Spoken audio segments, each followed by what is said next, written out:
ہمارے نئے چینل کو جن لوگوں نے سبسکرائب نہیں کیا وہ جلدی سے سبسکرائب کر لیں۔ مرید ناول 9:30 بجے نئے چینل پر اپلوڈ ہوگا، جس کا لنک کمنٹ میں پن ہے۔ ایک دن شیرو کو بے پردہ دیکھا تو بس خود کو روک نہیں پائی۔ زرینہ: ایسا کیا دیکھ لیا تھا جو تو خود کو روک نہیں پائی؟ صابرہ: کیا آپ نہیں جانتی؟ آپ نے بھی تو نہیں روکا اسے کل رات۔ یہ بات سنتے ہی زرینہ کے ہوش اڑ گئے۔ اس نے حیرانی سے صابرہ کی طرف دیکھا۔ صابرہ: مجھے پتہ ہے آپ کی طبیعت کیسے خراب ہوئی ہے۔ زرینہ: تو کیا کہنا چاہتی ہے؟ صابرہ: یہی کہ رات کو وہ سانڈ میری جگہ آپ سے ملاقات کر گیا، اس لیے آپ آج بستر سے پاؤں نیچے نہیں رکھ رہیں۔ زرینہ: صابرہ، یہ تم کہنا کیا چاہتی ہو؟ صابرہ: باجی، کب تک آپ خود کو سزا دو گی؟ میں اچھی طرح جانتی ہوں کہ آپ کی بھی حالت میرے جیسی ہے۔ بھائی بھی اب آپ کے ساتھ کچھ نہیں کرتے نا باجی۔ جیسے پیٹ کی بھوک کھانے سے بجھتی ہے، ویسے ہی یہ بھوک مرد ہی بجھا سکتا ہے۔ یہ وہ آگ ہے جو بجھانے سے اور زیادہ بھڑک جاتی ہے۔ کب تک خود کو روک سکتی ہے کوئی عورت؟ بدنامی کے ڈر سے کسی دوسرے کے ساتھ کچھ نہیں کر سکتی، اور پھر کوئی غلط فائدہ بھی اٹھا سکتا ہے۔ میری قسمت اچھی تھی کہ وقت پر مجھے شیرو مل گیا، ورنہ میں تو باہر جانے والی تھی۔ اتنی مجبور ہو گئی تھی میں۔ میرے ساتھ وہ سب کرنے کے بعد بھی وہ اسی طرح میری عزت کرتا ہے جیسے پہلے کرتا تھا، اور کبھی وہ خود سے کہتا بھی نہیں کچھ کرنے کو، مجھے ہی کہنا پڑتا ہے۔ کل رات کتنے دنوں بعد موقع ملا تھا، پر لگتا ہے غلطی سے وہ دودھ میں ہی پی گئی۔ زرینہ: دودھ؟ صابرہ: ہاں، وہ میں نے رات کو دودھ میں نیند کی گولی ملا دی تھی تاکہ سب سو جائیں اور میں شیرو کے ساتھ آرام سے ملاقات کر سکوں۔ زرینہ: تو وہ سب تیری کارستانی تھی، تبھی میں کہوں اتنی آواز آنے کے بعد بھی تو اٹھی کیوں نہیں؟ صابرہ: بتاؤ نا باجی، کیسا لگا شیرو کا ساتھ؟ زرینہ: ٹھہر جا، تجھے بتاتی ہوں میں، تیری وجہ سے ہی ہوا ہے سب کچھ۔ صابرہ: میری وجہ سے؟ زرینہ: اور نہیں تو کیا، خود تو آرام سے سو گئی اور میری حالت پتلی کروا دی۔ سچ میں پورا سانڈ ہے وہ۔ صابرہ: مگر آپ بھی تو روک سکتی تھی نا اسے، آپ نے روکا کیوں نہیں؟ زرینہ: اس نے موقع ہی کہاں دیا، آتے ہی شروع ہو گیا۔ صابرہ: باجی، شروع سے بتاؤ نا، یہ سب کیسے ہوا؟ مجھے پتہ ہے وہ سیدھا کام سٹارٹ نہیں کرتا، پھر بھی آپ منع نہیں کر پائیں، مطلب کچھ تو ہوا ہی ہوگا۔ زرینہ: ٹھہر جا، تو میرے مزے لے رہی ہے، یہاں حالت خراب ہوئی پڑی ہے میری۔ صابرہ: بتائیں نا باجی، یہ سب ہوا کیسے؟ میں آپ کو دودھ کا گلاس دے کر گئی تھی تو وہ بدل کیسے گیا؟ سب کچھ بتاؤ آپ مجھے۔ زرینہ: میری بھی غلطی نہیں ہے، وہ سب بس ہو گیا۔ رات کا احوال۔ صابرہ باجی یہ دودھ کا گلاس پی لو آپ۔ زرینہ مجھے ضرورت نہیں ہے۔ صابرہ آپ کے لیے لائی ہوں، آپ کو پینا پڑے گا۔ زرینہ تیرا گلاس کہاں ہے؟ صابرہ میں بعد میں پی لوں گی۔ زرینہ بالکل نہیں، تو بھی میرے ساتھ پیے گی، چل گلاس لا۔ صابرہ نہیں باجی، آپ پیو، میں اپنے لیے بھی لے کر آتی ہوں۔ صابرہ جلدی سے ایک گلاس دودھ لے آئی اور اپنی سائڈ پر رکھ لیا۔ پھر وہ باقی سب کو دودھ دینے کے لیے چلی گئی۔ زرینہ کو باتھ روم جانا تھا اور وہ باتھ روم چلی گئی۔ جب واپس آئی تو ایسے ہی بیٹھ کے کنارے بیٹھ گئی اور وہیں سائڈ میں پڑا دودھ کا گلاس اٹھا کر پی لیا۔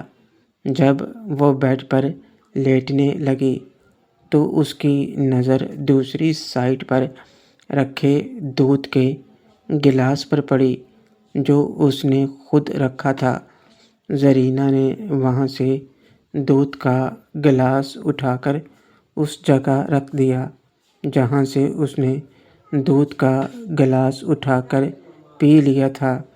کچھ دیر بعد صابرہ کمرے میں واپس آئی تو آ کر اپنی سائڈ رکھے ہوئے دودھ کے گلاس کو اٹھا کر پی لیا۔ زرینہ کے خالی گلاس کو دیکھ کر اسے لگا کہ زرینہ نے دودھ پی لیا ہوا ہے، اس لیے کچھ دیر میں اسے نیند آ جائے گی۔ اس لیے وہ نیند کا بہانہ کر کے آنکھیں بند کر کے لیٹ گئی اور گہری نیند میں چلی گئی۔ دودھ کے اثر سے زرینہ تو بس شیرو کے بارے میں ہی سوچ رہی تھی۔ صابرہ تو پڑھتے ہی سو گئی۔ وہ من ہی من میں پتہ نہیں کیا کیا سوچتی رہی۔ دیر رات جب کمرے کا دروازہ کھلا تو کوئی آہستہ سے اندر آیا۔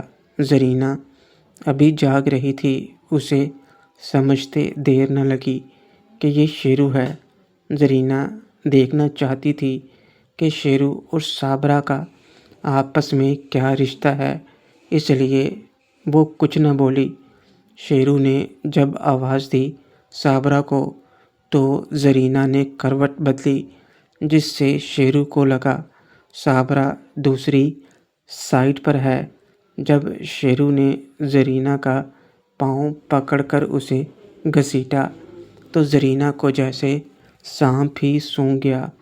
وہ کچھ بولنا چاہتی تھی مگر وہ اس لیے چپ تھی کہ کہیں شیرو شرمندہ نہ ہو جائے۔ ایسے اچانک اس کی حرکت سے ایک تمنا اس کے من میں یہ بھی تھی کہ وہ چپ رہ کر دیکھے کہ شیرو کیا کرنے والا ہے۔ شیرو نے جب اپنا کام شروع کیا تو زرینہ کا دل زور سے دھڑکنے لگا۔ وہ شیرو کو روکنے کی کوشش کرنے لگی مگر شیرو نے تو اسے سنبھلنے کا موقع نہیں دیا اور شہزادی سے باتیں کرنے لگا۔ زرینہ نے زندگی میں کبھی شہزادی سے باتیں نہیں کروائی تھیں کیونکہ اس کے شوہر نے کبھی ایسا نہیں کیا تھا۔ اس لیے جب شیرو نے وہ باتیں کیں تو مزے کے مارے زرینہ سے کچھ بولا ہی نہیں گیا۔ وہ تو وہیں زیر ہو گئی اور پھر شیرو نے اتنے بہترین طریقے سے شہزادی سے باتیں کیں کہ کچھ ہی دیر میں اس کی ملاقات کا وقت ختم ہو گیا۔ یہ ایک دلکش احساس تھا زرینہ کے لیے۔ وہ مزے کی وادیوں میں اڑتی ابھی زمین پر بھی نہ آئی تھی کہ شیرو اس سے ملاقات کرنے لگا۔ زرینہ نے زندگی میں ایک ہی شخص سے ملاقات کی تھی، لیکن وہ شخص یعنی اس کا شوہر شیرو کا آدھا بھی نہیں تھا۔ ملاقات کے دوران زرینہ بولنا چاہتی تھی لیکن مجبور تھی، اس لیے اس نے اپنا منہ کپڑے سے بند کر لیا اور کچھ ہی دیر میں شیرو کا نشہ زرینہ پر چڑھنے لگا اور وہ بھی شیرو کی ملاقات کا جواب دینے لگی۔ وہ شیرو سے بچے کی طرح چپک گئی تھی، پر جس طرح شیرو اسے آسمانوں کی سیر کروا رہا تھا وہ شیرو کی فین ہو چکی تھی۔ زرینہ تو جیسے کسی اور ہی دنیا میں پہنچ گئی تھی، اور پھر جب شیرو نے آخر میں ٹریکٹر چلایا تو اس کی جان ہی نکل گئی۔ شیرو تو اس کے بعد چلا گیا، پر زرینہ تو ایسے ہو گئی کہ کسی نے ہلال کر کے پھینک دیا ہو۔ پتہ نہیں کتنی دیر تک وہ خود کو اٹھانے کے لیے ہمت پیدا کرتی رہی اور جیسے تیسے وہ سو گئی۔ صابرہ تو آپ کو موقع ہی نہیں دیا اس نے۔ ویسے آپ کا بھی بھلا ہی ہو گیا، ورنہ پتہ نہیں کب تک تڑپتی رہتی آپ۔ اب بتاؤ کیسا لگا اس کا پیار؟ صابرہ نے زرینہ کو ہلکے ہاتھ سے تھپڑ مارا۔ زرینہ بدمعاش، تو نہیں سدھرے گی، تجھے نہیں پتہ کیسا ہے؟ حالت دیکھ میری کیا ہو رہی ہے، اور پوچھ رہی ہے ویسے تو کیسے اس کے ساتھ ملاقات کر لیتی ہے؟ اور وہ تو پری سے ملاقات کرنے کا بھی کہہ رہا تھا، تو کیا سچ میں تو اس کو پری سے ملاقات کرنے کی اجازت دے گی؟ صابرہ، کیا کروں باجی، اسے میری سہیلی بہت پسند ہے، پہلے بھی کہہ چکا ہے، اور میں نے اس سے وعدہ کیا تھا۔ سچ بتاؤں تو کل میں اس کی پری سے ملاقات کروانے والی تھی، مگر چھوڑو، ویسے ڈر تو مجھے بھی لگتا ہے۔ جو بھی ہوگا اس کی خوشی کے لیے میں کچھ بھی کر سکتی ہوں۔ زیادہ سے زیادہ کیا ہو جائے گا، 2 دن بستر پر ہی پڑ جاؤں گی۔ زرینہ، ویسے یہ غلط ہے صابرہ، وہ ہمارا بیٹا ہے۔ صابرہ، وہ ہمارا بیٹا ہے باجی، اس لیے تو وہ ہمارا درد دور کر رہا ہے۔ اگر یہی سب ہم کسی اور کے ساتھ کریں تو کیا ہوگا؟ اور ویسے بھی وہ اب جوان ہو گیا ہے، اسے بھی تو ضرورت ہے نا یہ سب سیکھنے کی، تو ہم اس کی مدد ہی کر رہے ہیں۔ زرینہ، اگر کبھی کسی کو پتہ چل گیا؟ صابرہ، کیسے پتہ چلے گا باجی، وہ کسی سے کچھ کہنے والا نہیں، اور نہ ہی ہم، بس ذرا سی ہوشیاری ہی تو رکھنی ہوتی ہے۔ ویسے ایک بات کہوں باجی، آپ زبیر کو سمجھاؤ، وہ شیرو کے ساتھ ٹھیک نہیں کر رہا۔ جب بختیار نے شیرو پر وہ الزام لگایا، میں تو تب ہی سمجھ گئی تھی کہ یہ کام کسی اور کا ہے، شیرو ایسا کر ہی نہیں سکتا۔ زرینہ، وہ کیوں بھلا؟ صابرہ، کمال کرتی ہو باجی، مجھ سے بڑی ہو آپ، پھر بھی آپ نے دھیان نہیں دیا۔ مائرہ کی تصویر وہ بھلا کیوں کھینچے گا جب وہ خود اس کے سامنے بے پردہ ہوتی ہے؟ زرینہ حیرانگی سے، کیا مطلب؟ صابرہ، آپ نے دیکھا نہیں کہ شہزاد کی شکل شیرو سے ملتی ہے، نہ کہ بختیار سے؟ زرینہ، اس کا مطلب شیرو کا مائرہ کے ساتھ بھی چکر ہے۔ صابرہ، چکر نہیں باجی، شیرو نے ہی مائرہ کو ماں بنایا ہے، اور دیبا کو بھی، اور جہاں تک مجھے لگتا ہے نائلہ کے پیٹ میں بھی شیرو کا ہی بچہ ہے، ورنہ آپ خود ہی سوچو کہ اتنے سالوں بعد اچانک سے کیسے وہ ماں بننے لگی۔ زرینہ: اس کا مطلب شیرو غلط راستے پر چل پڑا ہے اور تو اس کا ساتھ دے رہی ہے۔ صابرہ: نہیں باجی، اپنے دل پر ہاتھ رکھ کر خود سوچو، کیا شیرو نے ایسی کوئی بھی حرکت کسی کے بھی ساتھ کی جس سے لگے وہ غلط ہے؟ وہ ایسا بالکل بھی نہیں ہے۔ شیرو کو اپنے لیے میں نے ہی منایا تھا اور مجھے یقین ہے مائرہ دیبا نے بھی ایسے ہی کیا ہوگا۔ ہاں، مجھے بڑی بھابھی کا سمجھ نہیں آیا، ہو سکتا ہے میں غلط ہوں، لیکن مائرہ اور دیبا کا تو پکا ہے کہ انہوں نے ماں بننے کے لیے شیرو کو خود منایا ہوگا۔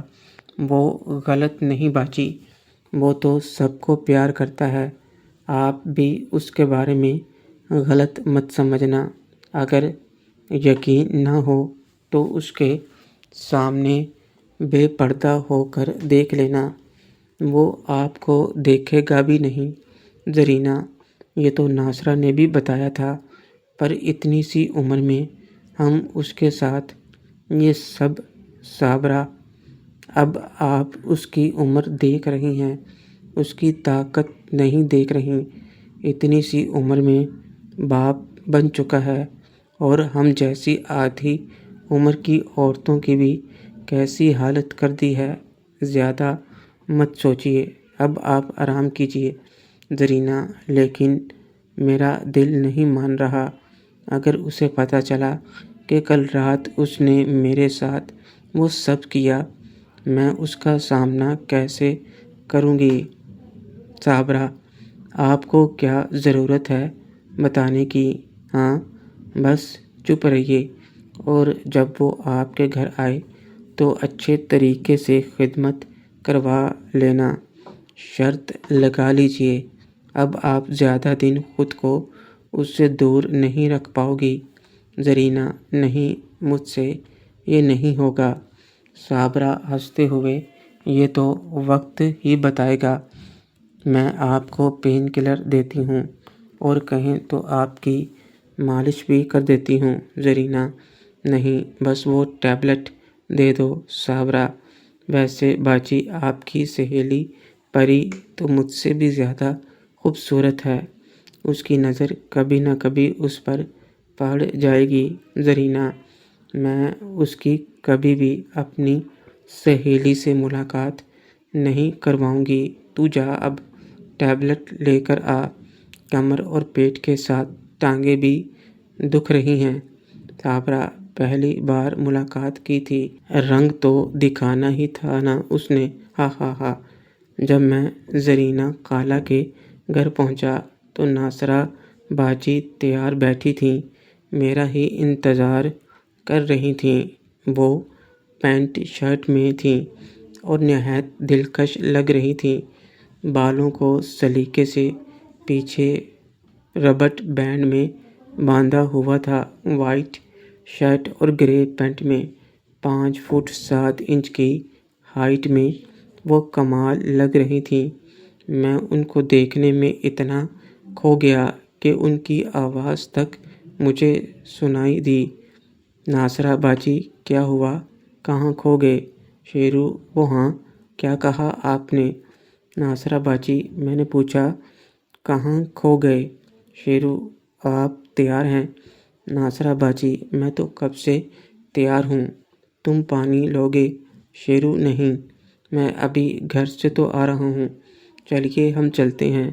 ویسے باجی، آپ بہت اچھی لگ رہی ہیں۔ ناصرہ باجی شرماتے ہوئے: تھینکس۔ باجی نے گھر کو لاک کیا اور میں انہیں پیچھے بٹھا کر چل پڑا انکل کے آفس کی طرف۔ باجی میری کمر میں ہاتھ ڈالے میرے ساتھ چپک کر دوسرے ہاتھ میں اپنے ڈاکومنٹس لیے بیٹھی تھیں۔ کچھ ہی دیر میں ہم آفس پہنچ گئے۔ یہ ایک 4 منزلہ عمارت تھی جس پر انکل کی فرم کا بورڈ لگا ہوا تھا۔ میں نے جب ریسیپشن پر نام بتایا تو اس لڑکی نے اندر کسی سے فون پر بات کی اور تبھی ایک آدمی ہمیں لینے آ گیا۔ سیکنڈ فلور پر ہی باجی کا انٹرویو تھا۔